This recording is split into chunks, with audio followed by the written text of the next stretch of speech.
Ассаламу алейкум ва рахматуллахи ва баракатух. Урматтуу мусулман бир туугандар. Алла субханала таалага чексиз мактоолорду айткандан кийин сүйүктүү пайгамбарыбыз Мухаммад Мустафа саллаллаху алейхи вассаламга Алланын саламы жана рахматы болсун. Мына сиз менен биз жашап жаткан замандар, сиз менен биз өткөрүп аткан баардык мүнөттөр, жашап аткан заманыбыздын баардыгы сиз менен бизге тарых болуп калат, урматтуу туугандар. Ошондуктан сиз менен биз жашообузда дайыма артыбызда бир жакшылык нерсе кала тургандай бир иш кылып, Алла Таала ыраазы боло тургандай бир иш кылып жашашыбыз керек да. Жакшы адамдан дагы бул замана өтөт, жаман инсандан дагы бул замана өтөт. Бирок экөөнүн жашоодо калтырган изи асман менен жердей болот да. Бир адам жакшылык кылып ушул заманадан өтүп кетсе, кыргызда айтылат, өмүр бизден өтүп кетсе, эл эмгектен эскерсин. Өмүр бизден өтүп кетсе, эл эмгектен эскерсин. Бизден өмүр өтөт, туугандар. Ошол эмгегибиз аркылуу Алла Таала кыяматта сиз менен бизди барктайт. Ошол эмгегибиз аркылуу келерки урпак сизди жакшы сөздөр менен сөз кылат. Бүгүнкү токтолоюн деген маселебиз, урматтуу туугандар, Алла Тааланын кереметтүү аяты менен баштап алсак, бул жөнүндө сиздер менен алдын дагы бир токтолгонбуз. Мына заманыбыздын ушундай маселелерге көп кирип кетип атат элдер. Заманыбыз ошол маселенин болуштугуну талап кылып аткандыгы үчүн биз кайрадан сиз менен биз кайрылып атабыз ошол маселеге. Алла Таала Майда сүрөсүнүн 90-91 аятында мындай деп кайрылат. Аузу биллахи минаш шайтанир раджим. Я айюхаллазина аману иннамал хамру вал майсиру вал ансабу вал азламу риджсун мин амалиш шайтан фажтанибуху лааллакум туфлихун. إنما يريد الشيطان أن يوقع بينكم العداوة والبغضاء في الخمر والميسر ويصدكم عن ذكر الله وعن الصلاة فهل أنتم منتهون. Майда сүрөсү 90-91 аят. Алла Таала эмне дейт? Иман келтирген инсандар, чындыгында арак жана кумар оюндары, Аллахтан башкага аталып союлган жандыктар жана пал ачуулар риджсун мин амали шайтан, шайтандын ыплас, нажас болгон иштеринен. Фажтанибуху лааллакум туфлихун. Силер bundan сактангыла. Силер бактылуулукка жетесиңер. Чындыгында шайтан силердин араңарга, байнакум, мусулмандардын арасында, душманчылыкты, жек көрүүнү, арак, кумар аркылуу салат. Жана силерди Алланын зикринен, намазынан тосот. Мүмкүн тыйыларсыңар. Урматтуу туугандар, мына бардык жаман нерсени башаты арак да. Бардык жаман нерсени башаты арак. Аракты ичкен адам бардык нерсеге кылууга мындай биздин тилибиз менен айтканда духу жетип калат да. Ошондой бир күчтүү көзүрмөнгө окшоп калат. Жакшылык иште эмес, жамандык иште. Ошондуктан Алла Таала айтып атат, иман келтиргендер деп кайрылып атат да. Иман келтирбегендер кафырларга кайрылган жок Алла Таала. Иман келтиргендер арак жана кумар. Экинчи амал эле арактан кийинки эле кумар. Мына мен токтолоюн деген маселем кумар. Билесиз, Пайгамбарыбыз саллаллаху алейхи вассалам берекелүү сахих хадисинде нарда жана карта оюндарыны арам деп айткан. Ал эми шахмат оюнуну макрух дешкен уламалар. Эч бир мурдатан биздин эркектерибиздин арасында келатат, бир эркектер чогулуп калса, бир көңүл жазайында башка максаттарда алдыларына нарда коюп алып ойношот, билесиздер. Анан картаны ойношот. Нарда менен карта биздин шариатта, ислам шариатында таптакыр арам маселелерге кирет. Енді ошо картаны нардан ойнобогула деп келатсак, бүгүнкү күндө мен көп күбө болуп атам. Остановкаларда, маршруткаларда азыр биздикилер телефондон картага өтүп алышып алыптыр. Телефон менен, интернет менен карта ойноп отурат. Биз колдо карта ойногондорду тыя албай жатсак, телефон менен карта ойношот. Телефон менен карта ойнош да арам. Кандай сиз шерик менен отуруп алып карта ойносоңуз арам болгондой, телефон менен карта ойнош ошондой арам. Алла Таала вал майсир, ошо кумар оюндары. Караңыз, бизди телефон канча нерсеге азгырып атат?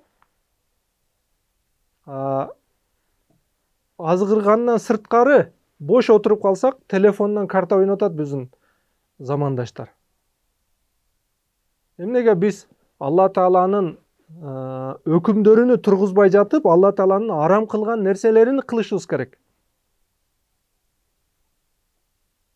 Копол айтканда, өтө оор тил менен айтканда, биз ошон үчүн жаралганбызбы?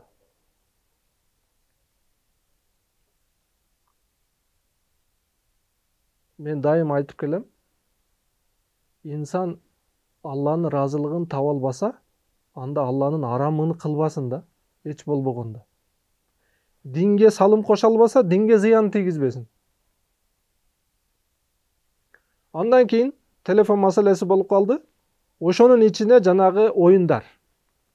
Мен аттарын деле жакшы билбейм, жана PUBG деген ушундай оюндар. Бул таптакыр арам маселеси. Эмне үчүн? Азарт, намаздан калтырган, лаху, эч нерсеге керексиз жана майсир, кумар. Кумар оюндары деп ушуларды арам деп келатсак, мен кече 2 күн болду, биз таанышыбыз айтып калды. Азыр мындай оюн чыгыптыр деп мага эмесин жөнөттү. Жаш балдарга ошол Кабаны сүрөтүнү коюп алып, Кабанын айланасында атышып ойнойт экен. Кабаны аткылап, Кабанын айланасындагы адамдарды аткылап ойнойт экен. Бул оюндун атын мен билбейм, бирок ушундай оюн чыгыптыр жаш балдарга. Урматтуу мусулман бир туугандар, Каба фавалли важхака шатрал масжидил харам. Алла Таала Куранда силер бетиңерди намазда турганда Каба тарапка бургула деп Алла Таала өкүм кылган. Бул эң улуу Каба.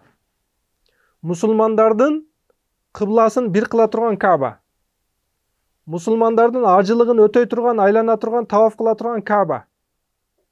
Каба мусулмандардын ту туткан нерсеси. Пайгамбарыбыз саллаллаху алейхи вассалам жакшы көргөн Каба, мечит. Ал жерге биз ажылыкка, умрага барганда мухаббат менен барып, ошону көргөндө жүрөгүбүз титиреп, ошону көргөндө көзүбүздөн жаш чыгып ибадат кыла турган жерди бүгүн биздин жаш балдарыбызга, өспүрүм балдарга аттырып ойнотуп атат. Бул кафырлардын, еврейлердин кылган амалы. Сиз мусулмансыз. Эмне үчүн? Кафырлар, еврейлер мусулманга каршы кылынган пут коюуларын, пут тосууларын сиз менен биз кылышыбыз керек. Биз мусулмандын баласыбыз. Ата бабаларыбыз мусулман болуп келген. Кыргыз эли Ханафи акыйдасын, Ханафи мазхаб, Матуриди акыйдасын карманган, чыныгы туура жолдо болгон, ахлу сунна вал жамаатта болгон эл. Ушунун урпактарына Кабаны аткылатып ойнотуп жатат. Урматтуу мусулман бир туугандар, биз буну таптакыр арам деп балдарыбызга түшүнүп, жана жүрөгүбүзгө киргизиш керек. Устаздарыбыздан бирөөсү айткан, интернети бар сотка же компьютер ушул менен жаш балдарыбыз, өспүрүм балдар, кыздарыбыз жалгыз бир үйдө калса арам деп фатва чыгарган. Эмне үчүн? Анда интернет каалаган нерсесин койсо болгондугу үчүн бир үйдө интернет менен жалгыз бала калса арам деп чыгарган. Ал эми азыр ошол Каабаны аткылаган оюндар менен жаш балдар телефон менен же компьютер менен бир үйдө жалгыз эмес, сиздин алдыңызда да кармап отуруштук арам. Жалгыз үйдө эмес, сиздин алдыңызда отуруштук да арам. Эмне үчүн? Сиздин алдыңызда отуруп алып Каабаны аткылап ойноп атат.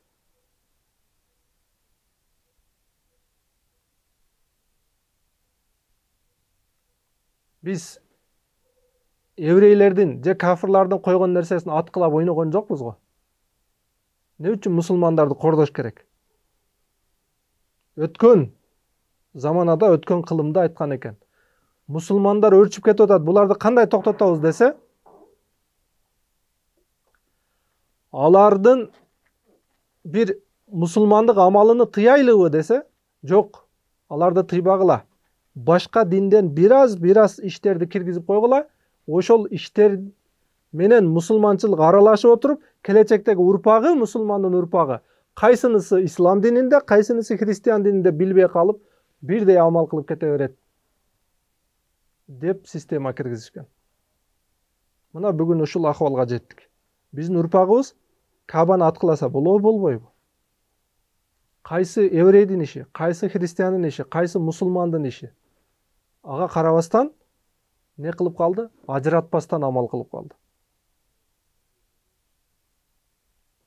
Мына Алла субхана тааланын Майда сүрөсүндөгү майсир, кумар оюндары.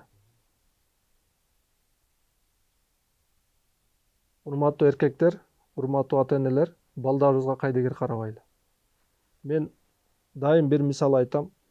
Ошол кайнап аткан 2 литр тифалдан жаш баланы сактагыңыз келет, бирок алууланып күйүп аткан оттон сиз менен биз сактабайбыз да. Эмне үчүн мынчалык кайдыгер? Эмне үчүн мынчалык кайдыгербиз?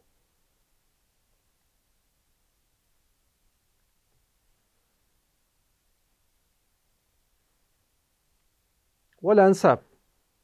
Кийинки маселе, Алла субхана тааланын атынан башка нерсеге аталып союлган жандыктар. Бизде көп болот го. Баланчанчы тоого зияратка барып, ошол жерде кан чыгарып койгула. Ушул жерге барып зиярат кылып, ошол жерден дуа бата алып келгиле. Алланын аты аталынып союлбаган жандык арам. Ошол тоого барып, ошондой зиярат кылчу жерге барып, ошо жандыкты союп келишиңиз, бул арам. Азлам, пал ачуу, бакшылык кылуу, көз ачык кылуу. Сиз менен биз акылыбызды иштетишибиз керек да. Ошол көз ачык сиздин биздин бактылуулугубузду таап берсе, өзү көз ачыктык кылып отурбастан өзүнүн бактылуулугун таап албайбы эле ал? Өзүнүн бактылуулугун таба албай бечара, өзү бактысыз болуп, анан сизди бактыңды ачып берейин деп отурат да. Булардын бардыгы шайтандын нажас иштеринен. Мындан сактангыла, бактылуу болосуңар. Сиз менен биз урпактарыбыз арактан, кумардан, Алланын аталып союлбаган нерселерден жана көз ачыктык кылуудан, ушул нерселерден сактанбаса эч качан бактылуу боло албайт инсан. Бизге мусулмандарга арак ушунчалык болуп калды. Еврейлер кафырларга окшоп кыйналбай ичип калды да мусулмандар. Бул арам. Биздин шариятыбызда ачык арам. Кийинки аятта Алла Таала айтат: албетте шайтан ушул нерселер менен силердин ортоңордо душманчылыкты. Арак ичкен адам эмне кылат? Кумар оюндарын ойногон адам эмне кылат? Алар душман болот. Казиного барат, лотого барат, башка жерлерге барат, акчасын уткурат, ошондон душман арттырат. Ошону утуп алайын деп канча нерселерге, барбаган нерселерге барат. Албетте андан кийинки булардын зыяны Алланын зикринден жана намазынан тосот дейт. Эми буларды кылган адам Алланын зикрин кылбайт да, туурабы? Жана Алланын намазынан тосот. Сөзүбүздүн башында айтып өтүп кеткендей, дүйнөгө биз жаралдык да. Эми кандай инсан болсок дагы дүйнөдө жашайбыз, анан бул жашоо бизден өтөт. Мына мени менен сиздин азыр көрүшүп турганыбыз дагы бир тарых. Биздин жашап аткан ар бир секундубуз тарых, туугандар. Бул тарых эртең күндө сиз менен бизге күбөлүккө өтөт. Ошондуктан ар бир минутубузду калчап, Алланын ыраазылыгын таба алып атамбы, жанымдагы адамдардын ыраазылыгын таба алып атамбы менден баштап ар бирибиз көңүл бурушубуз керек. Айрыкча келечектеги урпак. Айрыкча азыркы чыккан, мен айтып өтүп кеткен Каабаны аткылаган оюн. Келиңиз, ушуларды түп тамыры менен жокко чыгаралы. Биздин балабыз түшүнүп калсын, Каабаны аткылаган болбойт экендигин. Биздин наристебиз түшүнүп калсын, бул оюн арам экендигин. Биз эмес, биздин наристебиз түшүнүп калсын. Ошого түшүндүрө турган сиз менен биз. Айтыңызчы, балаңыз 3 жашар балаңыз 6 жашка киргенге чейин, мектеп жашына киргенге чейин 3 жыл же 4 жыл Каабаны аткылаган болсо, ошо оюн менен мектепти бүтүп, Алла насип кылып умурага же ажылыкка барып кала турган болсо, эмне акыбалда барат ал? Каабага болгон сүйүү жүрөгүндө болобу ал? Каабаны барып аткылагысы келет. Кандай эле пайгамбарыбыз саллаллаху алейхи вассалам төрөлгөн жылы Абраха аттуу динсиз Каабаны мен талкалайм деп атчандары менен жөнөйт. Абраха. Махмуд аттуу пили менен. Ошондо жолдо баратканда Алла субхана ва таала Каабаны өзү сактап алат. Тойрон абабил, Фил сүрөсүндөгү абабил деген куштарды жөнөтөт асмандан. Ошол куштардын оозунда чоподон болгон чок бар эле. Ошону Абраханын үстүнө таштаганда тафсирде келет, анын каскасын өзүн пилин тешип, жерди тешип кирип кетет ошол чоктор. Каабаны бузам деп бараткан адамга ошончолук азап. Эми бүгүн биздин жаш балдарыбыз ошону 3 жыл, 4 жыл ойноп, мен Каабаны бузам деп ниет кылып калса, балага, биздин урпакка, биздин элге кандай азап келишин Алла сактасын. Аллахым өзү сактасын. Алла Таала дайыма жашообузду берекелүү кылсын. Секундубузду Аллахтын жана пенделердин ыраазылыгы үчүн, пенделердин пайдасы үчүн, Аллахтын ыраазылыгы үчүн жашашка баарыбызга мүмкүнчүлүк берсин.